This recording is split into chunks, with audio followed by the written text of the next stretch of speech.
Welcome to Conflict and War Studies channel. Today we are going to discuss drone warfare concept, which has emerged now as a concept, especially after the Ukraine-Russia war. The concept is developing. The drones are being very heavily used in this war and is making a game changer effect. My guest is my classmate from the military academy, a former Turkish army officer, Çağlar Altun. Welcome, Çağlar. Thank you. Thank you for the invitation. It's my pleasure to have you on my channel. Çağlar Altun was a former military officer. He was one of the first drone unit commanders in the Turkish Armed Forces. Later, he became a lawyer, and he has been working maybe more than 10 years as a lawyer, and aviation law is one of his areas of expertise. He has also a published book on UAV and drone systems. He has also lectured at different platforms about both the civilian dimension and the military dimension of drones.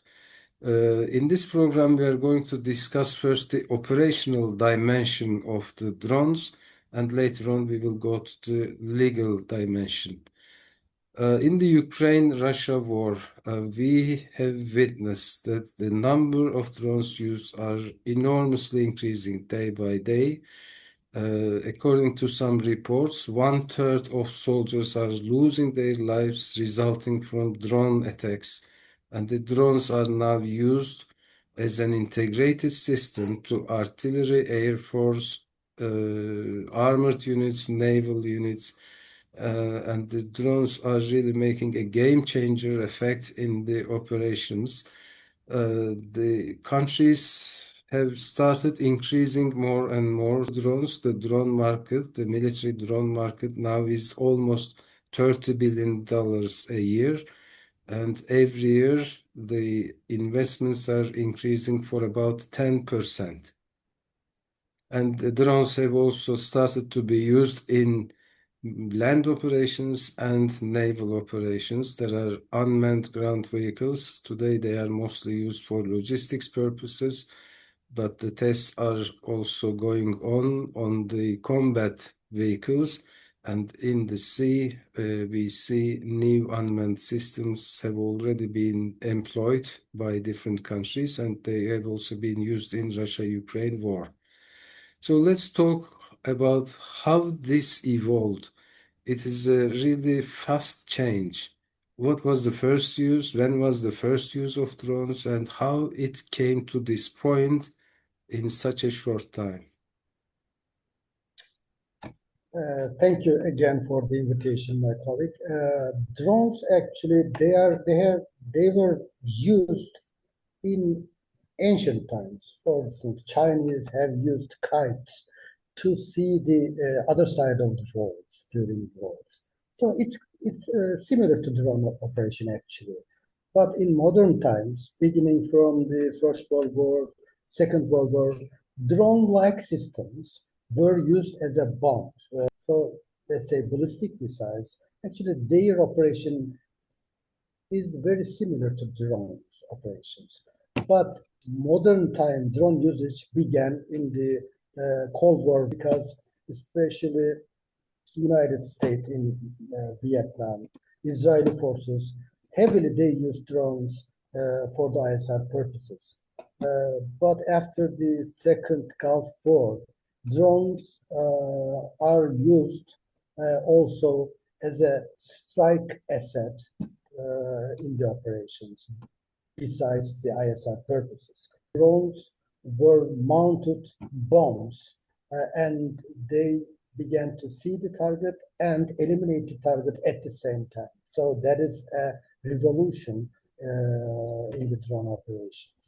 Until 2020s, mainly big-size drones were used. But those drones were expensive and they are easy target for the radars, for the adversary air defense systems. So beginning with Russia-Ukraine war, small FPV drones are being used for different purposes. The first reason is they are cheap.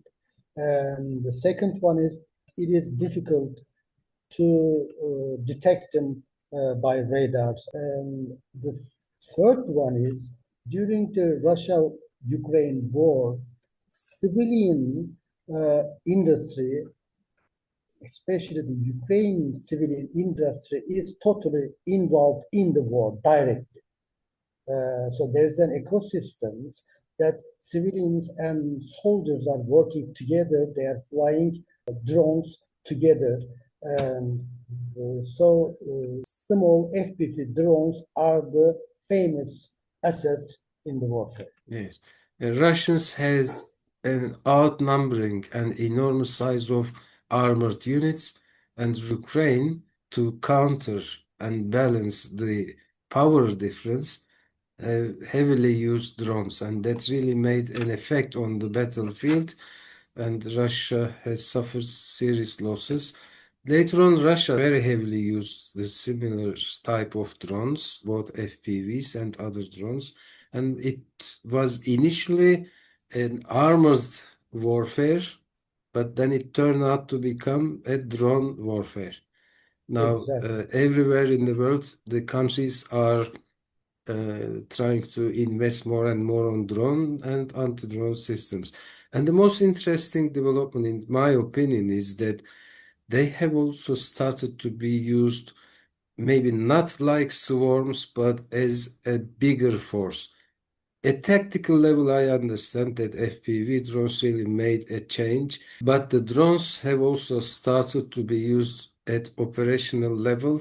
A certain area is designated, for example, to drones, and the drones target those area like a special type of force. And they really achieved some high performance results, and essentially they became an integral part of the entire battle space. And as also we know at strategic level, the drone strikes to the infrastructure like oil refineries or pipelines have created some strategic impact for both sides. So, Exactly. and now we are maybe in a transformation. I mean, do you think that the drones are going to be used as swarms? Let's discuss the swarm issue.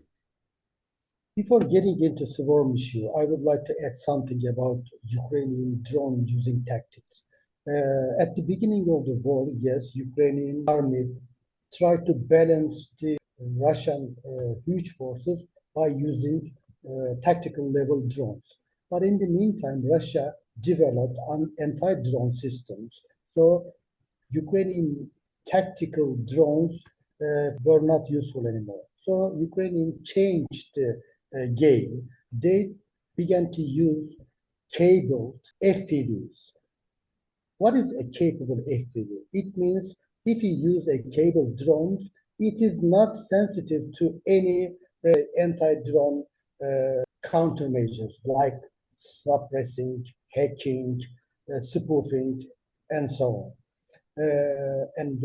Maybe the most important example for this issue, as you know, Ukrainians smuggled a lot of hundreds of drones into the Russian territory, and they hide inside the Russian territory, and they hit strategic level targets of Russia, strategic level aircraft, airfield structures.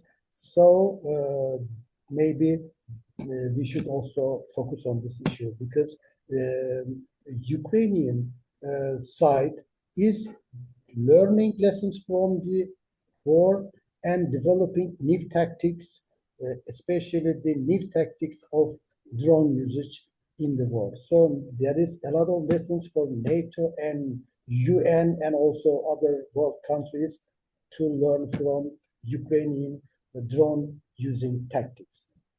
When it comes to swarm issue, if you want to use swarm drones in swarm format, you have to have a, let's say, artificial intelligence.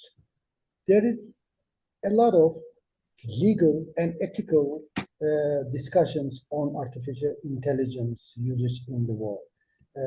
Because when you want to use drones in swarm, yes, it's very useful for the operation. Why? Because air defense systems are being paralyzed in front of hundreds of drones in the air. Okay? And there is another tactic. You can fly drones in swarm format, and the adversary air defense systems thinks it's a big aircraft, and they began to fire, and then drones swarm used as a decoy system for decepting the adversary air defense systems. So it's a very useful tactic. But again, there is a lot of, let's say, discussion for using artificial intelligence in the swarm drone operations. Okay, before going to the legal dimension, let's also talk about the use of drone swarms as a maneuver force. Some people, some military thinkers say that the drone swarms can be used as a maneuver force because they can be very effective by destroying many targets, and they are capable of identifying their targets and deciding on their own how to target them, how to prioritize them, and so on. And this may outdate armored units, or maybe attack helicopters, or maybe they may also outdate artillery. There are some opinions, but some people still say that these systems will always be needed. The swarms can only be a complementary to them. What's your opinion on this? Actually, for the time being, the artificial intelligence technology has not been that much mature yet. So if you use artificial intelligence in a swarm drone operation, that means there is no human being in the decision-making process. There will be a commander drone in the swarm. This commander drone will lead the other drones. So there may be some mistakes. For instance, as far as I know, in a laboratory, the United States Army made an experiment, and the drones killed their own soldiers because they couldn't differentiate which one is enemy, which one is friendly forces. So for me, the artificial intelligence technology still is developing. If they reach enough maturity, yes, you're right. The other conventional warfare assets may be out of the agenda. But for the time being, I think they have to be used together in a network-centric warfare approach. Okay, I ask this because I know that South Korea, for example, have canceled their additional attack helicopter purchase project from the United States, and the official statement was about that they will employ drones instead of new attack helicopters. And in the United States, for example, they are reducing the size of their army aviation units. And the drones now are being integrated as a new unit together with all the conventional or traditional combined arms systems. Okay, so maybe I think we can also discuss the ethical and legal dimension of the drones with the use of artificial intelligence. Are there, maybe we can also talk on if there are any conventions or if there are any initiatives for how to limit the use of drones with AI? Actually, for the military drone operations, there is no international convention. Yes, there are some ethical discussions, but there is no signed, agreed international convention on drone operations. Actually, military drone operations uh, are bound to the warfare conventions. For instance, in civilian drone operations, there are a lot of national and international regulation for the civil usage of drones. But when it comes to military drone operations, I can only say that there is a humanitarian law which was called armed conflict, let's say, law. But now, in modern times, we do not call it armed conflict law for armed conflict. We call it humanitarian law. According to United Nations chart, no state party can attack another state. It is forbidden. There are some exceptions. As you know, the first one is there must be a United Nations Security Council decision. The second exception is legitimate self-defense, and so on. You may have a legal ground to attack another country. It may be a self-defense, it may be another reason, but still you have to obey some rules. As you know, we have Geneva Conventions, so you may have legitimate grounds to attack any other adversary country, but still you have to obey some rules. For instance, there is a proportionality issue, distinction between civilian and the soldiers, and also there is necessity. So all these international regulations are also can be applied to military drone operations. But if you ask, is there a specific international convention for the military drone operations? I would say no. Okay. Do you expect that there will be a convention soon about artificial intelligence used for military purposes? Actually, my opinion is this. In the near future, I do not think so. Because if country has this technology, especially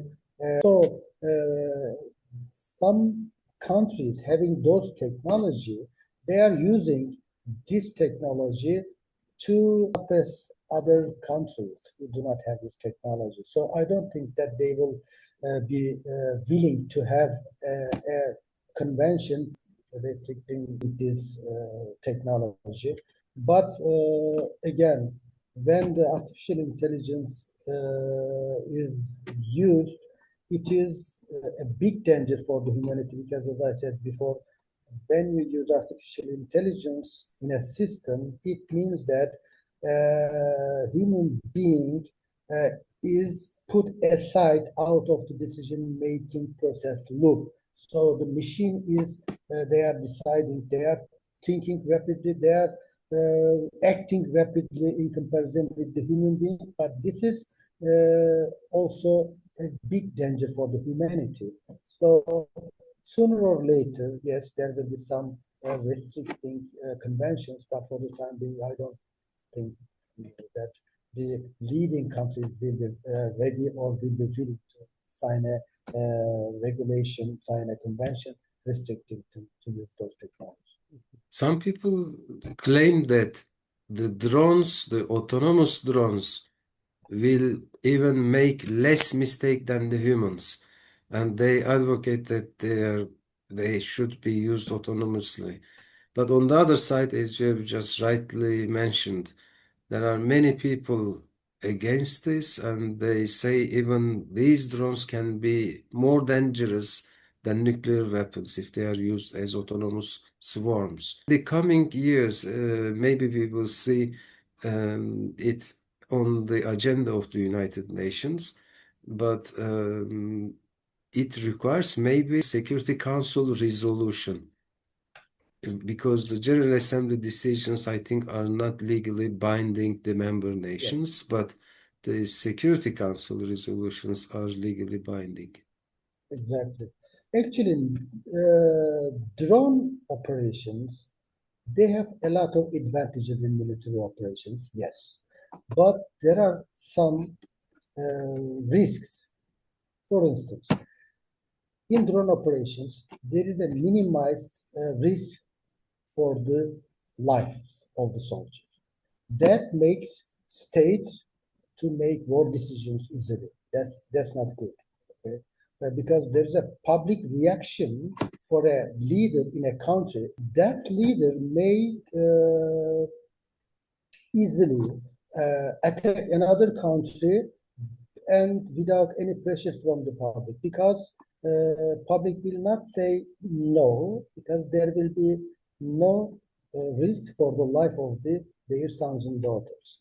But again, in the legal arena, human rights are growing rapidly. Using lethal drones in a war, I think this is against the human rights. As I said before, in civilian drone usage, according to ICAO, International Civil Aviation Organizations, artificial intelligence and autonomous drone usage in civilian arena is forbidden at the moment. Why? Because there are a lot of risks to the risk to the life, risk to the privacy, risk to the property rights. So human rights and will be endangered by the usage of autonomous drones. For the military part, yes, there is no convention at the moment, but again, the decision makers cannot make decisions opening the way, paving the way for the autonomous usage of military drones before getting okay from the public opinion. Okay, so it is seen as a competitive advantage for Exactly. countries who has this technology, I think, and especially the developed countries. And we see that these countries even do not care about their public. They go to war easily. Exactly. They seem to be democratic countries, but if the issue is not about their public, they can go to war and target many people in different parts of the world. And if they have this capability, I don't think that they will hesitate to use it, even if it is not legal or if it is against the human rights. But if Exactly. this is the case for their people, then they are alerted. Like in the case of Europe, for example, when the drones have violated the airspace of some European countries, they all have alerted and they are now investing a lot of money for the anti-drone systems. Um, yes, I agree with you. I mean, this is really a big risk. I also favor that there should always be humans in the loop when a drone is especially used as a lethal force. Uh, I would like to add something on this issue, Ufuk, with your permission. please go ahead. Can you imagine a full autonomous drone? For instance, now in legal arena, we are discussing should we give them a legal personality. For instance, there are companies. These companies may have obligations, they may have rights, right? But when you give a personality to a drone, which is full autonomous, and if these autonomous drones commit a crime, war crime, in a war, what will be the result? Can you put it into the jail? It do not have any sense of human beings. We are afraid of being jailed, right? Because you are away from your family, you are in a closed area, so it's not good for your psychology. But if you put a machine behind the bars, it doesn't matter for it. So who will be So accountable for this? exactly that's what I'm saying. So yes, full autonomy systems. Now we are discussing if we give a personality to this drone, then it must have some obligations, it must have some rights. So, but when it did something wrong, how will we punish it? For instance, now in the other side, we have Geneva Conventions, and also we have a Rome Statute, right? According to Rome Statute, if anybody commits a war crime, if it no matter if it is or she is a person, we punish him, right? According to the Rome Statute. So if a drone commits a war crime, how will we punish it? So that's why I don't think that full autonomous systems will be used totally in a war. So there will be, of course, conventional assets because, or you may use full autonomous drones, but the human beings must be in the loop of decision-making process. Is If it possible? that, Is it feasible? Let me ask you. Imagine there's a swarm and there are 200, 300 drones in the of swarm. course, How many operators are needed? Is it feasible that the human operators can command a large swarm? uh, in legal wise, you can punish the commander of that unit. You can punish the engineer who create its program. So we have to find somebody to put the blame on.